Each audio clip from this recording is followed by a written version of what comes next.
Hello and welcome to match 3 of the League 2 Premiership division taking place here at HADO Arena, Coventry.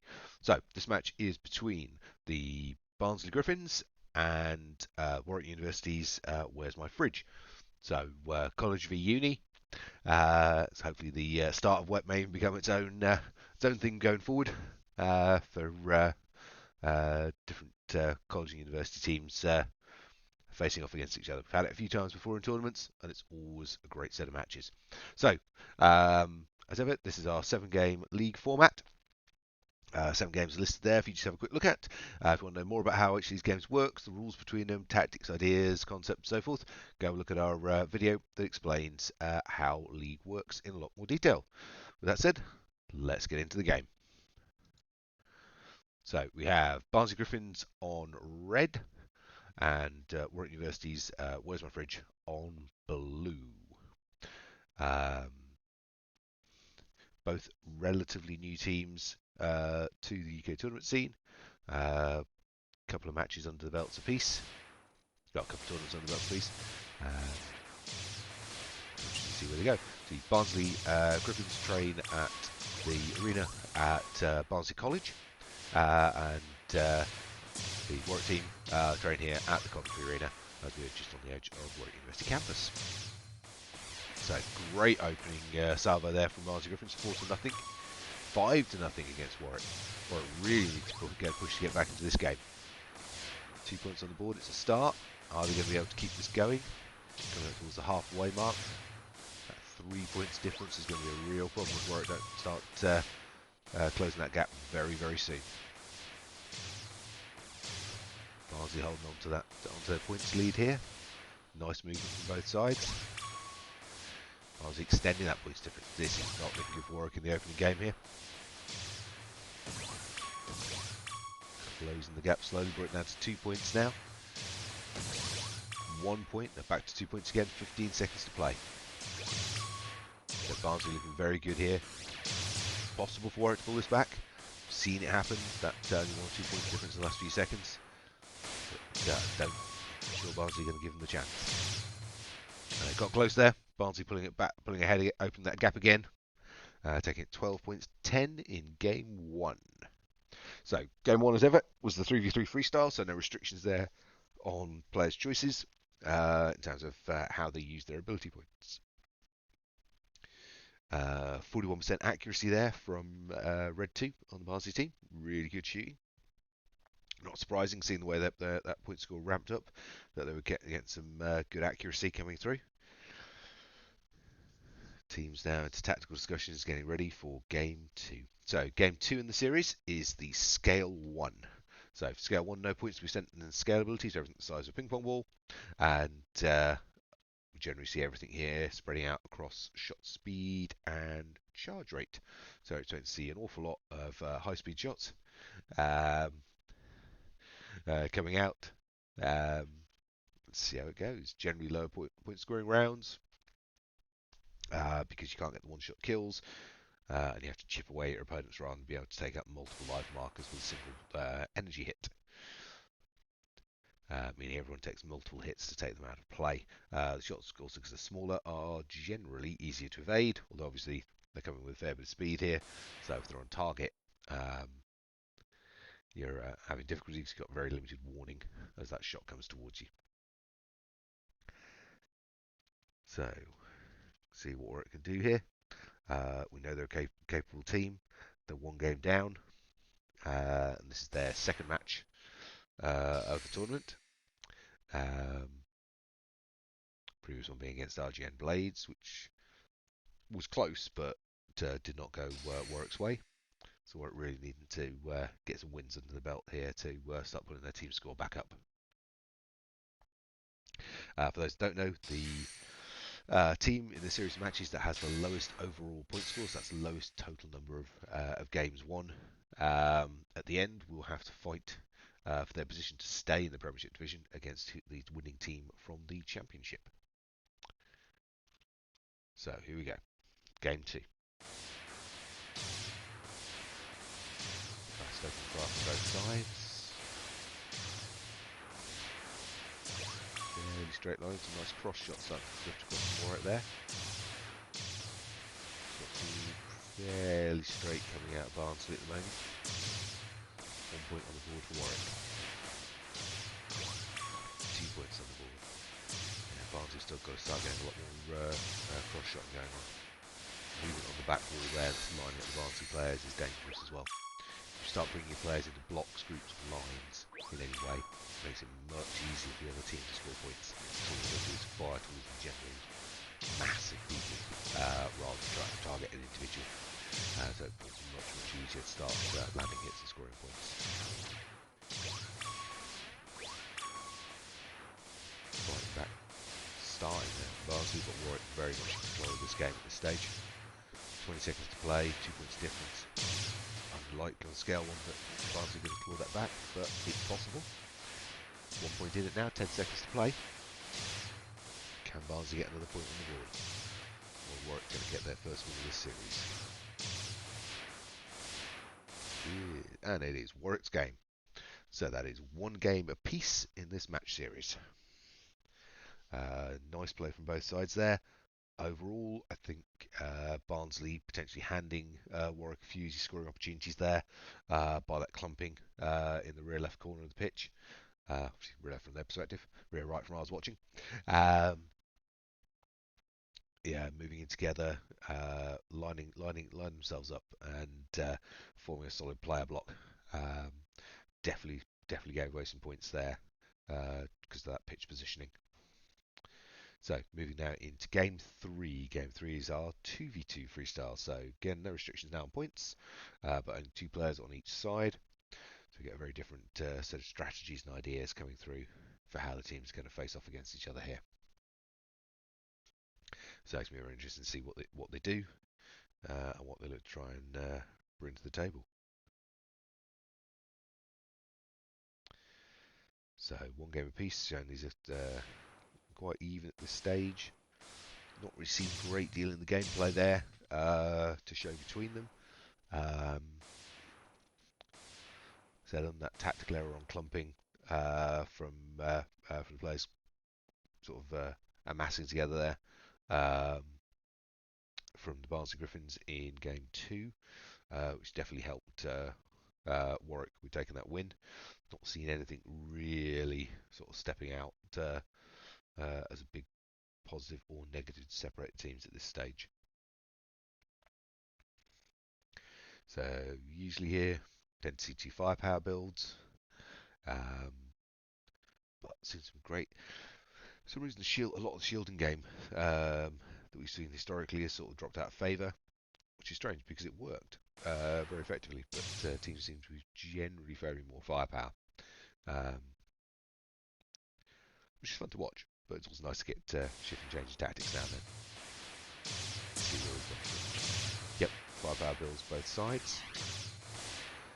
Lots of movement. Again, Barnsley clumping up in that back corner, forming into player block. I mean, they're holding Warwick off point score wise, but that's dangerous positioning. It really does make it easy for the team to rack up points.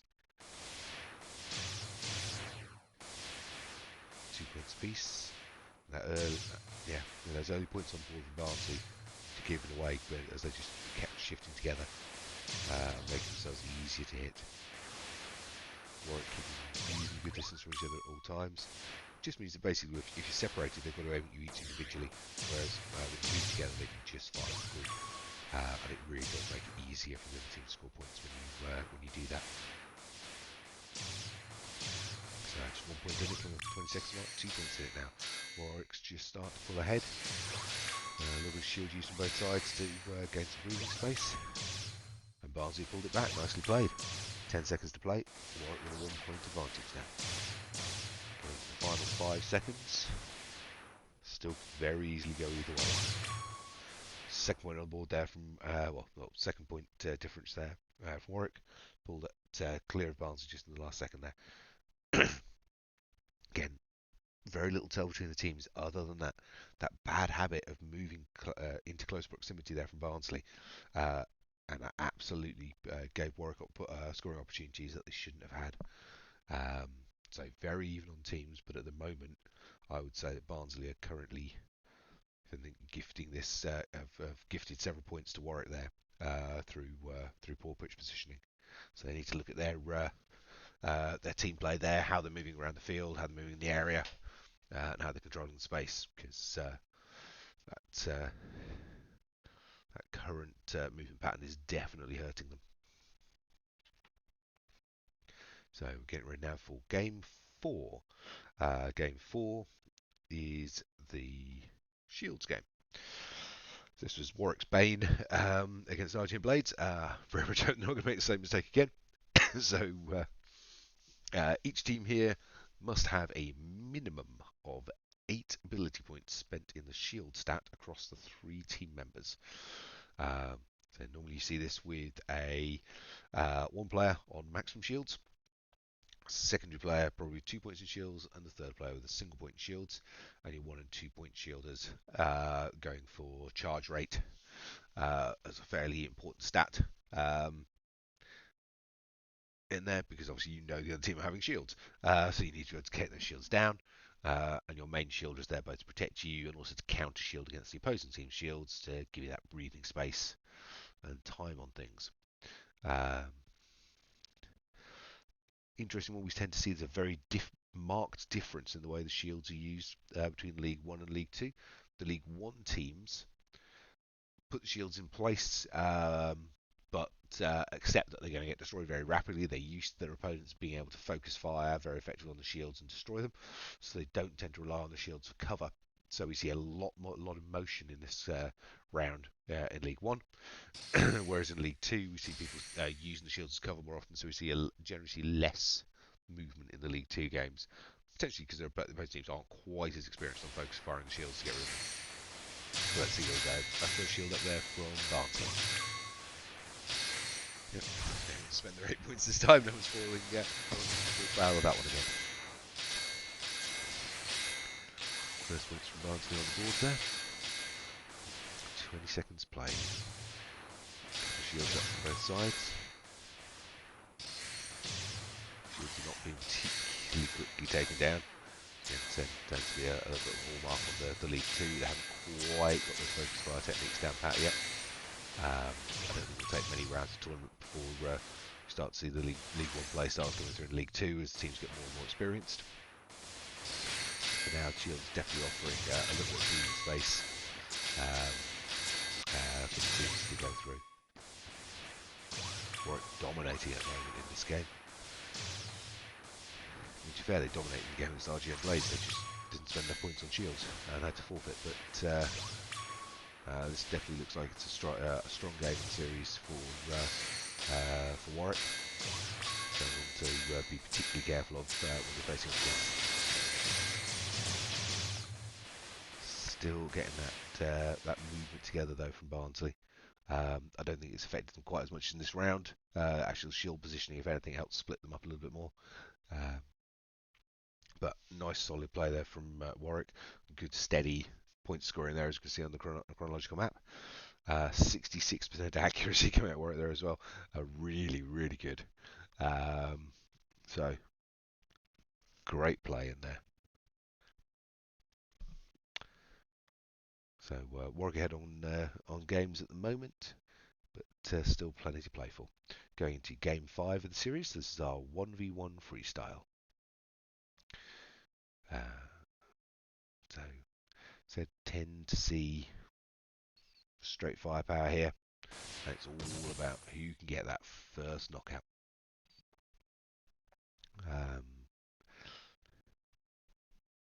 1v1 games have much lower point scoring. Obviously, you can, not just because there's only one player on each side, but because you can see the shots coming, you get to focus on the other person, their direction, everything else. So it's so much harder to hit your opponent because obviously they've got their full attention on you for movement and evasion.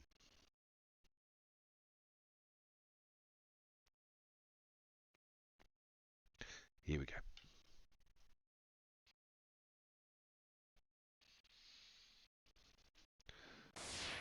Nice energy and movement bouncing around there. Yep, both got firepower. A lot more, very high charge from Barnsley, low charge from Warwick. Barnsley have lost their wrist piece. is a player error. So that does not stop the game.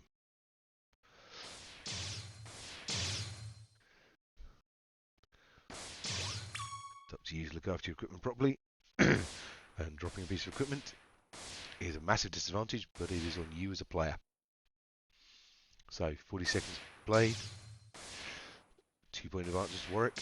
I think Warwick could have taken a much bigger advantage of that equipment error there from Barnsley. Great pullback there from Barnsley. So just 1 point in it, 1 life marker apiece. They can get this clip. They did. 2 points apiece. They pulled it all the way back. That's amazing play given that equipment issue. 3 points to 2. Are Barnsley going to manage to take this one?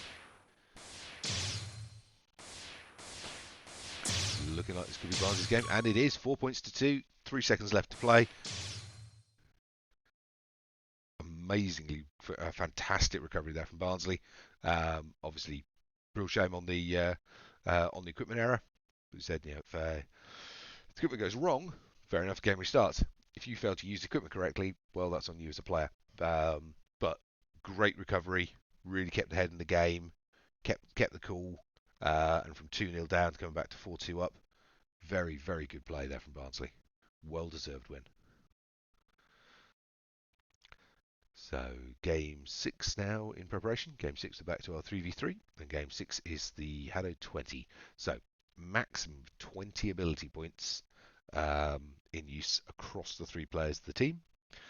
So each player gets 4 ability points, so 12 for the team, automatically attributed. So they only have 8 points that they can split across themselves from their bonus points, and the maximum of 6 on any individual player. So there must be 10 unspent points now.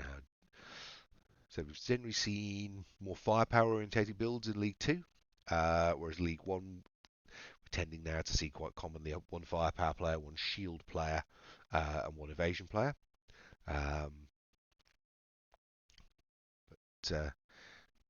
See where these guys are going. We're a few games in now. They've all had a few matches in. They've all had a chance to see some of the other teams playing.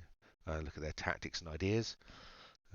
Be interested to see if any of those started filtering through, or whether they're going with their existing tactics and staying on firepower, which is what they both did in their earlier matches.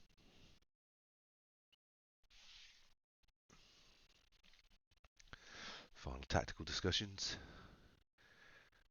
Just getting ready now for clock to tick down on this recovery period, and game 6 to get underway. Here we go. So Warwick's still ahead on games in this series, but game 6 and 7 still to play. So it's still possible for Barnsley to take this series if they can take both of these games.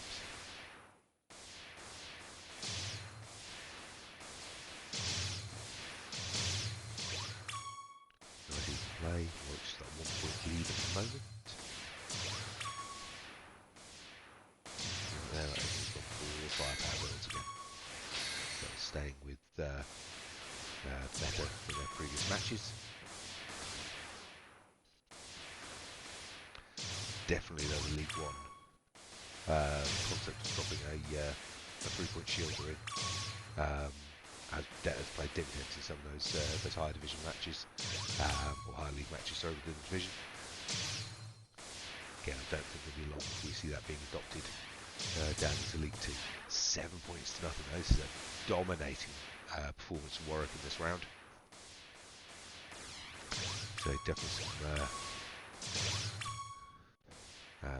tactical rethinks, I think, for Barnsley before the February tournaments come round. Point distribution, point scores, and that whole element of positioning on the pitch. 9 points to 4 there for Warwick. Really, really strong and controlling performance.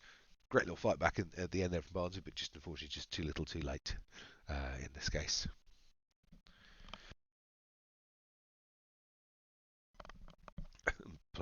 Yeah, players 4 and 6 there from Warwick, just taking the whole line across there on the MVP categories. Um, Overall higher movement, higher shot rate for Warwick, and higher accuracy.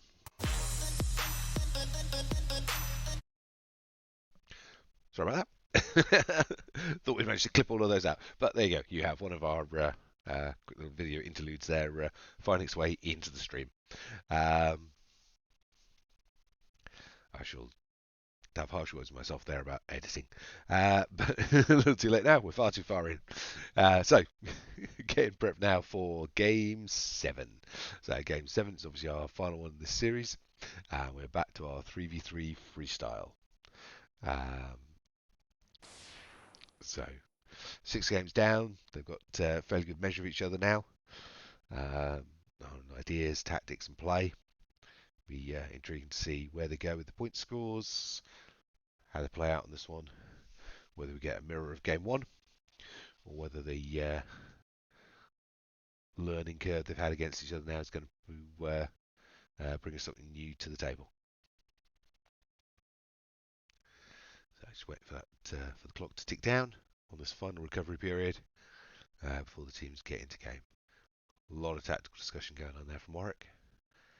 So Barnsley have pretty much got their themselves set and ready to go. Being very quiet at the moment. No early shots fired, not giving away their stats, which is good. So here we go. Game 7. First points on the board there for Warwick. Straight back from Barnsley.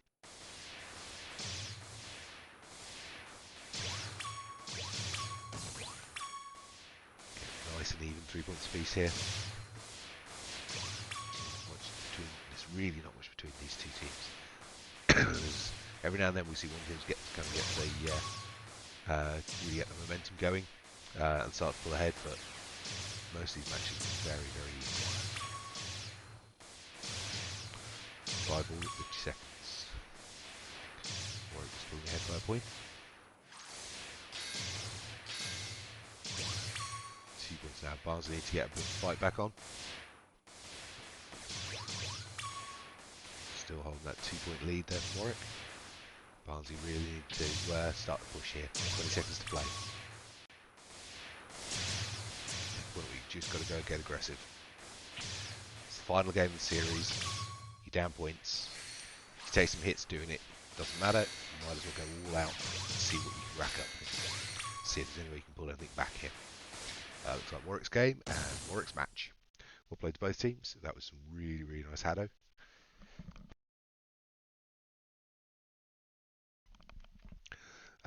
Especially with that one-on-one game with the equipment failure from Barnsley, and then pulling the whole match back. Some real nice little surprises and plays.